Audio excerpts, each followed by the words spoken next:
আসসালামু আলাইকুম। আমি মোহাম্মদুল ইসলাম, অটো ট্রেনিং সেন্টারের পক্ষ থেকে আপনাকে শুভেচ্ছা অভিনন্দন।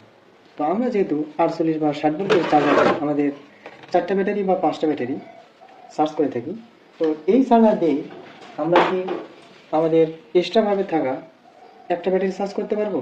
আমরা অনেকেই বাসা বাড়িতে একটা ব্যাটারি আলাদাভাবে ব্যবহার করে থাকি। তো আমরা এই চার্জার দিয়ে চার্জ করতে পারবো কি না, কীভাবে চার্জ করতে পারবো, কোন পদ্ধতি অবলম্বন করে, সেটাই আজকে আপনাদেরকে পুরোপুরি স্টেপ বাই স্টেপ দেখাবো। তো আপনি যদি আমার চ্যানেলের নতুন দর্শক হয়ে থাকেন, আমার চ্যানেলটিকে অবশ্যই সাবস্ক্রাইব করবেন এবং এরকম নিত্য নতুন ভিডিও পাওয়ার জন্য বেল বাটনটি বাজিয়ে দিবেন। তো আমাদের চার্জারের সেকেন্ডারিতে দুইটা লুপ বের হয়। এই দুইটা লুপের মধ্যে এই যে এটা একটা লুপ এবং এটা একটা লুপ, এই দুইটা লুপ আমাদের একদম ডায়োড কানেকশানে চলে যায়। আমাদের যে ডায়োড রয়েছে, ব্রিজ ডায়োড, এই ব্রিজ ডায়োডের মাঝখানে দুইটা তার আমাদেরকে কানেকশন করতে হয়। তো আপনাদেরকে একটু জুম করে দেখানোর চেষ্টা করি।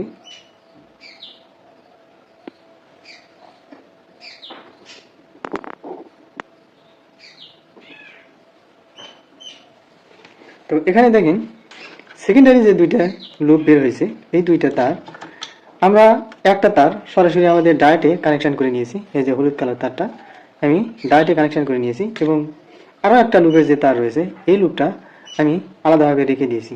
এটা এখন যদি আমি এই ডায়োডে কানেকশন করি, তাহলে আমরা আউটপুট পাবো আমাদের 48 ভোল্ট। 48 ভোল্ট আউটপুট পাবো। যেহেতু আমি একটি 48 ভোল্টের চার্জার তৈরি করেছি, এই জন্য আমি আউটপুটটা 48 ভোল্টে পাবো। তো এখন যদি আমি 12 ভোল্ট আউটপুট নিতে যাই, অর্থাৎ একটা ব্যাটারি চার্জ করতে যাই, তাহলে কি করতে হবে? তো আমরা 12 ভোল্টের জন্য আমাদের যে ফ্যান রয়েছে, এই ফ্যান সার্কিটের জন্য আমাদের 12 ভোল্টের লাইন একটা এক্সট্রা বের করতে হয়।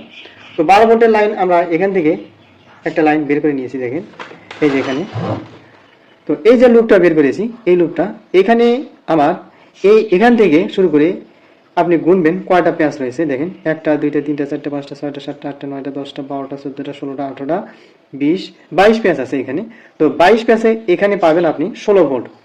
তো আমি 16 ভোল্ট কেন নিয়েছি দেখেন, এখানে আমি 16 ভোল্ট এ কারণে নিয়েছি, যখন আমি এখান থেকে ডায়োডে কানেকশন করব তখন আমার অটোমেটিকলি 3-4 ভোল্ট কমে যাবে। কমে যাওয়ার পর আমি 12 ভোল্ট আউটপুট পাবো। তো এখানে যে 16 ভোল্ট একটা আমি তার বের করে নিলাম আমার যে ফ্যান সার্কিট রয়েছে, এই ফ্যান সার্কিট থেকে এই ফ্যান সার্কিটের আরও একটা লুপ এখান থেকে আমি বের করে নিয়েছি। এই যে তার, এটা আমার 12 ভোল্টের আর এই দুটো আমার 48 ভোল্টের। তো এটার থেকে এটা আমি 12 ভোল্ট পাবো, অর্থাৎ এখানে আমার আছে 16 ভোল্ট। তো এটা যখন আমি ডায়োডে কানেকশন করব তখন আমার হবে 12 ভোল্ট, 4 ভোল্ট কমে যাবে। তো এইখানে দেখেন, তো এটা যদি এখন আমি এই ডায়োডে কানেকশন করি তাহলে আউটপুট পাবো 48 ভোল্ট, আর এই তার যদি আমি এখন ডায়োডে কানেকশন করি তাহলে আউটপুট পাবো 12 ভোল্ট। তো এজন্য আমাকে, আপনি যদি 48 ভোল্ট 12 ভোল্ট 36 ভোল্ট এরকম করে ব্যবহার করতে চান, তো তাহলে আপনি এখানে এরকম করে একটা হলুদ বোর্ড লাগিয়ে নেবেন, হলুদ বোর্ড। তো এই হলুদ বোর্ডের মাধ্যমে আপনারা কানেকশনগুলো করতে পারবেন। তো আমি একটা লুপ সরাসরি ডায়োড বক্সে লাগিয়ে নিয়েছি এবং আরও একটা লুপ দেখেন, এটা আমি এখানে ডায়োড বক্স থেকে এই যে ডায়োড রয়েছে, এই যে ডায়োড, এই ডায়োড থেকে আমি এই তারটা বের করে নিয়েছি। তো এটা এবং এটা, এই দুটা যখন আমি একসঙ্গে কানেকশন করে দেবো তখন আমি আউটপুট পাবো 48 ভোল্ট। এবং এটা বাদ দিয়ে, এই লুপটা বাদ দিয়ে যখন আমি এই লুপের সাথে কানেকশন করব তখন আমি আউটপুট পাবো 12 ভোল্ট। এভাবে আপনারা 12 ভোল্টের মাধ্যমে একটা ব্যাটারি চার্জ করতে পারবেন। আপনাদের যদি 24 ভোল্ট প্রয়োজন হয়, তো এখানে এরকম ভাবে গুনে এখান থেকে একটা লুপ বের করবেন।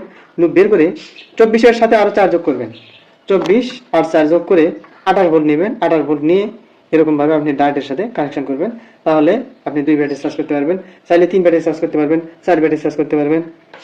তো আশা করি বিষয়টা বুঝতে পারছেন। তো আপনারা যারা মোটর কন্ট্রোলার, চার্জার, গাড়ি ওয়ারিং কাজ শিখতে চাচ্ছেন, তারা আমাদের স্ক্রিনে থাকা নাম্বারে কল করে সরাসরি আমাদের সঙ্গে কথা বলতে পারেন। তো ভালো থাকবেন, সুস্থ থাকবেন। আসসালামু আলাইকুম।